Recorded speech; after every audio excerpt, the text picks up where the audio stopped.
सौ मोनिका संजीव विंचुरकर यांचं शिक्षण MA इंग्लिश लिटरेचर झालं. त्यांना नोकरी करायची इच्छा होती, परंतु 2011ला त्यांना जुळी मुले झाली. त्यामुळे नोकरी करण्याची त्यांची इच्छा मनातच राहिली. परंतु काहीतरी करून स्वतःच्या पायावर उभं राहायचं होतं, तेव्हा सासूबाईंनी त्यांना पापड मशीन घेण्याची आयडिया दिली आणि 2013मध्ये पापड मशीन त्यांनी ऑर्डर केली आणि व्यवसायाला सुरुवात केली. 2013 हे त्यांच्या जीवनातील टर्निंग पॉइंट ठरलं आणि लवकुश पापड गृहउद्योगाला सुरुवात झाली. सुरुवातीला लोकांकडून पीठ घेऊन त्याचे पापड त्या तयार करून द्यायच्या, परंतु त्यात समाधानी त्या नव्हत्या. त्यानंतर वेगवेगळ्या प्रकारचे पापड तयार करायला त्यांनी सुरुवात केली.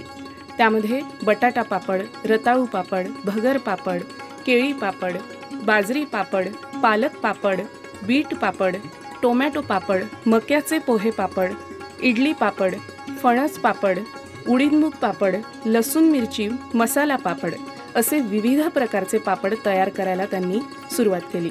व्यवसायाची सुरुवात 1.5 लाखापासून झाली. आज व्यवसायाला टर्नओव्हर 20 लाख आहे. सुरुवातीला 10 ते 20 किलो पर डे पापड त्या तयार करायच्या, पण आता दिवसाला 60 ते 70 किलो पापड त्या तयार करतात. वेगवेगळ्या प्रदर्शनीत स्टॉल लावतात. पापडाच्या चवीला ग्राहकांनी चांगला प्रतिसाद दिला. स्त्रीच्या ह्या उद्यमी रूपाला आमचा मानाचा मुजरा.